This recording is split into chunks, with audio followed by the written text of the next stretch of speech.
राष्ट्रवादी काँग्रेस शरदचंद्र पवार पक्षाच्या प्रचार सभेला नागरिकांचा उत्स्फूर्त प्रतिसाद। राष्ट्रवादी काँग्रेस शरदचंद्र पवार पक्षाच्या उमेदवारांची प्रचारात आघाडी। रेणापूर नगरपंचायत सार्वत्रिक निवडणूक 2025 राष्ट्रवादी काँग्रेस शरदचंद्र पवार पक्षाच्या नगराध्यक्ष व नगरसेवक पदाच्या उमेदवारांच्या प्रचारार्थ राष्ट्रवादी काँग्रेस शरदचंद्र पवार पक्षाचे युवक प्रदेशाध्यक्ष मेहबूब शेख यांच्या दिनांक 25 नोव्हेंबर 2025 रोजी सभेला नागरिकांची भरगच्च गर्दी पाहायला मिळाली। यावरून चित्र स्पष्ट होत आहे की येणाऱ्या नगरपंचायत निवडणुकीमध्ये राष्ट्रवादी काँग्रेस शरदचंद्र पवार पक्षाची भूमिका ही महत्त्वाची असणार आहे, अशी चर्चा उपस्थित नागरिकांमध्ये ऐकायला मिळत आहे। राष्ट्रवादी काँग्रेसचे शरदचंद्र पवार पक्षाचे उमेदवार हे सर्वसाधारण घरातील आहेत, चांगल्या प्रतिमेचे आहेत, जनतेच्या कामी येणारे आहेत, त्यांना भरघोस मतांनी निवडून द्यावे असं आवाहन राष्ट्रवादी काँग्रेस शरदचंद्र पवार पक्षाचे युवक प्रदेशाध्यक्ष मेहबूब शेख यांनी रेणापूर नगरपंचायतमधील नागरिकांना केला आहे। यावेळी राष्ट्रवादी काँग्रेस शरदचंद्र पवार पक्षाचे जिल्हाध्यक्ष माजी मंत्री विनायकराव पाटील, प्रदेश सचिव सोमेश्वर कदम, युवक प्रदेश सचिव प्रशांत घर, लातूर शहर जिल्हा अध्यक्ष राजा मणियार, रेणापूर तालुका अध्यक्ष बालाजी कदम, युवक लातूर ग्रामीण अध्यक्ष बापू पवार, रेणापूर तालुका प्रवक्ता प्रेमचंद पवार, नानासाहेब काळे, त्याचबरोबर राष्ट्रवादी काँग्रेस शरदचंद्र पवार पक्षाचे नगराध्यक्ष पदाचे अधिकृत उमेदवार बागवान मनाबी हिजाबोद्दीन, राष्ट्रवादी काँग्रेस शरदचंद्र पवार पक्षाचे प्रभाग क्रमांक 1 चे अधिकृत उमेदवार कृष्णा बालाजी कदम, राष्ट्रवादी काँग्रेस शरदचंद्र पवार पक्षाचे प्रभाग क्रमांक 16 चे अधिकृत उमेदवार अविनाश बालाजी कदम, त्याचबरोबर सर्व उमेदवार, सर्व पदाधिकारी, कार्यकर्ते, नागरिक मोठ्या संख्येने उपस्थित होते। रेणापूर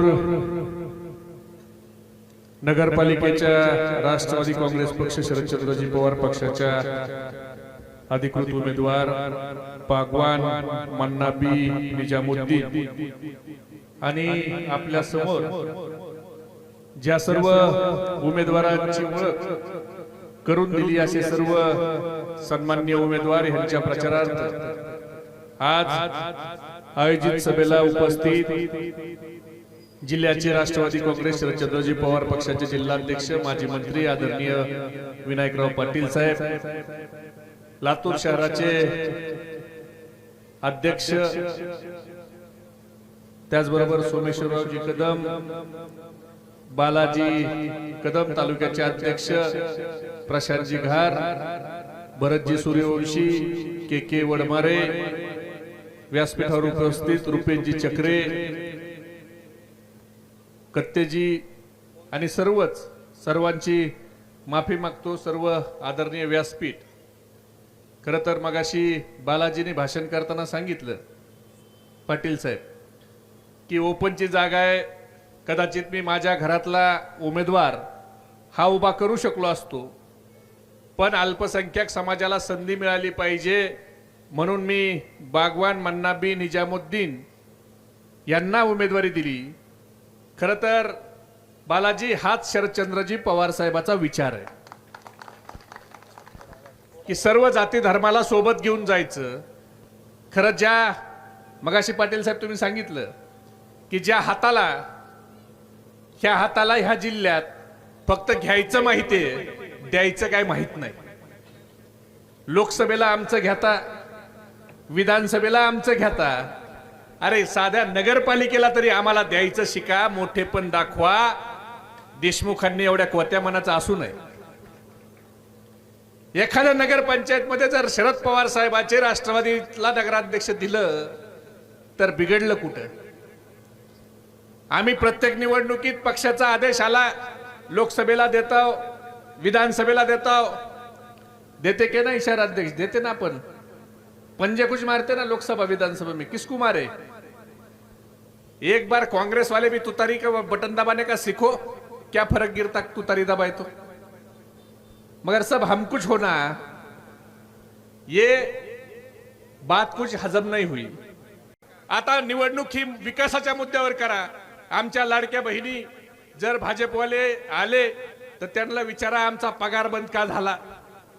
मतदानाला हे सगळे लबाड लोक आहेत, आणि ह्या लबाडांना आता आपल्याला घरी पाठवायचंय. म्हणून आपण सगळ्यांनी तुतारी या चिन्हावर मतदान करून मोठ्या संख्येनं या रेणापूरची नगर परिषद ही पवार साहेबांच्या नेतृत्वाखाली ताब्यात द्या, एवढीच विनंती करतो आणि थांबतो. जय हिंद, जय महाराष्ट्र. अधिकारी यांची सत्ता असल्यामुळं मला उगा कागदपत्र लेखी दिलं, इथं काही घोटाळा झाला नाही. पण ज्यावेळेस मी सत्य जाईल ना, त्या सगळ्याचा घोटाघोटी सांगणार. जवळ मला जेल उद्या म्हणजे सत्य आहे ते सत्य घोटी सांगणार आहे मित्र. आता नेना नदीवर 3 कोटीचा घाट बांधला. घाट आता बघा, माझ्या रेणापूरच्या माता भगिनींनो, तुम्ही नदीवर धुणं धुवायला जाता, नदीवर काम करते, तिथे घाट दिसते का तुम्हाला कुठं? रेणापूरच्या नदीवर घाट दिसते का कुठं तुम्हाला? या भाजपच्या सरकारनं फक्त गुत्तेदारीसाठी सरकार चालवलं. काय केलं बघा, ज्यावेळेस आमचं राष्ट्रवादी सरकार होतं त्यावेळेस मी रेणापूर शहराचा 5 कोटी निधी आणला होता. त्या 5 कोटी निधी या नगराध्यक्षांनी मला करू दिला नाही. कारण का?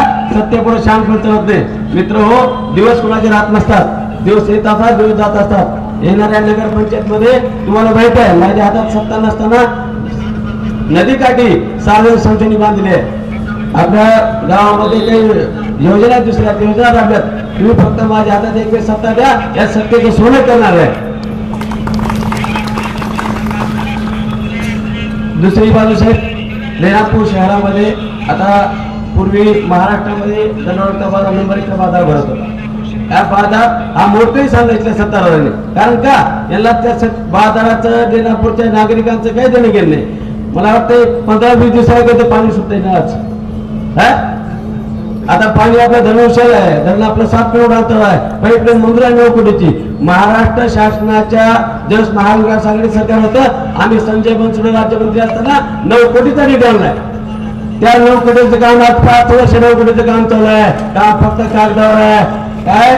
फक्त नळ योजना कुठे कामावर खोदलेले. आणखी त्या टाकीत पाणी पडायचंय का मित्र हो?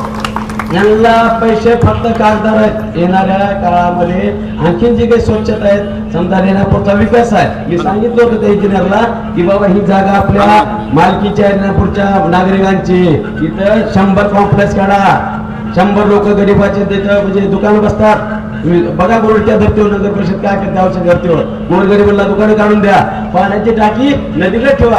आता फिल्टर काय पहिल्यासारखं राहिले, कारण का पाणी कुठल्याही मोटरने जात असतं. इथं पहिल्या स्वरूप दुकान गाडी काढा, गोरगरीबाचे धंदे बसतात. दुसऱ्या मधल्यावर तुम्ही एक मंगल कार्य करा, तिसऱ्या मधल्यावर तुम्ही नगर परिषदेचा ऑफिस करा. पण हे लोकांना पटत नाही, कारण का? त्यात भ्रष्टाचार करायचं ना. पण मित्र हो, येणाऱ्या 2 तारखेला मी माझ्या कर्तृत्वावर मी 16 उमेदवार वाटलेत 1 नगराध्यक्ष पदाचा. मित्र हो, जागा उपयोगाला सुटलेली आहे. माझ्या बहिणीला आईला कुणाही उभं करता असतं, पण का? सामाजिक भान शिकवून माननीय शरदचंद्र पवार साहेबांना 18 पगड यात्रा घेऊन आपला मामाला शिकवलंय की कुठल्याही जात भेद करायचं नाही. कुठलं आपण जे कार्य आहे त्या माणसाला उमेदवार द्यायची. म्हणून मी आतापर्यंतच्या इतिहासामध्ये तुम्ही बघा, 35 वर्षाच्या इतिहासामध्ये मुस्लिम समाजाला कधी कोणी विचारलं नाही तिकिटासाठी. मी पहिला व्यक्ती आहे की कारण का? तुम्हाला ती संधी दिली पाहिजे.